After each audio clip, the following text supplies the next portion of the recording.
Mga tropa, for today's video natin, Radeon 50 Fi, paano nga ba mag manual reset ng ECU.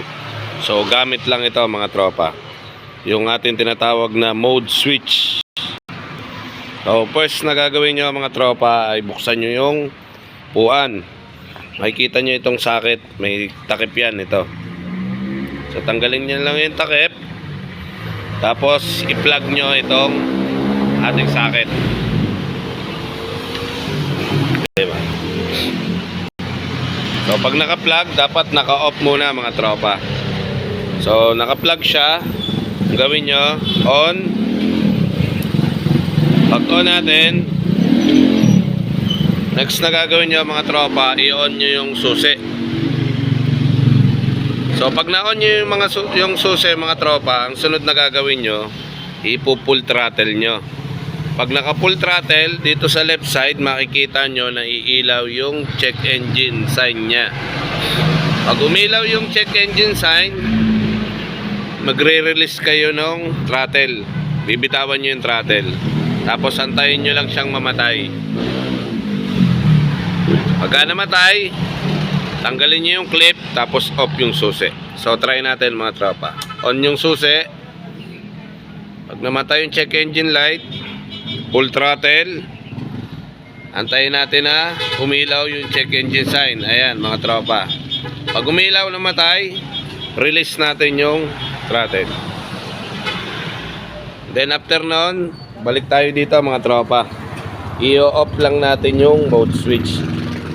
Kung wala naman kayong mode switch mga tropa, pwedeng paper clip na lang yung gamitin nyo. Pagka na-off, off din natin yung susi. Tayo ng 3 to 5 seconds mga tropa. Sisa na kayo, maingay, nasa tabi tayo ng kalsada. After ng 3 to 5 seconds, on natin yung susi mga tropa. Pagka on, maririnig tayong tunog dito mga tropa. So antayin lang natin tumunog to. Ayan mga tropa, umuugong na. Antayin natin siyang tumigil. Pagka tumigil, pwede na tayong mag-start ng 5 to 10 minutes.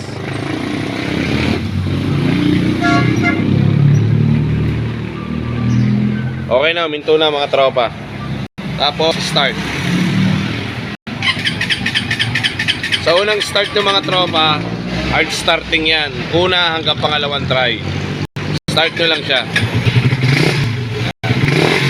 Pag nag-start, kaya lang natin mag-idle. Siguro mga 5 minutes, gano'n.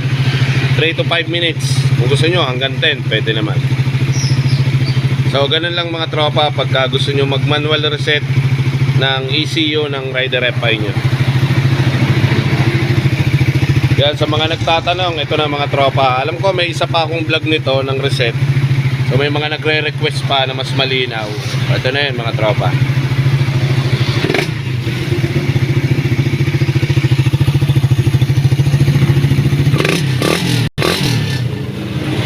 Sa bago kayo mag-start mga tropa, antayin nyo munang mamatay yung ugong ng ating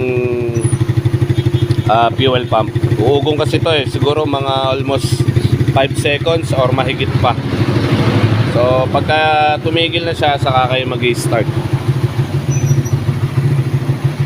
So hanggang doon lang tayo mga tropa. Share ko lang tong video na to. Follow, like, and share, and pasubscribe ako sa ating YouTube channel for more tutorial videos. Tapos mga tropa, may mga link pala ako sa mga video ko ng parts. Kung gusto nyong bumili o umorder ng mga legit parts, kahit mga replacement siya, sa mga videos ko mga tropa, may mga link tayo dyan. Direct na kayo dyan sa mga seller. So yun lang mga tropa.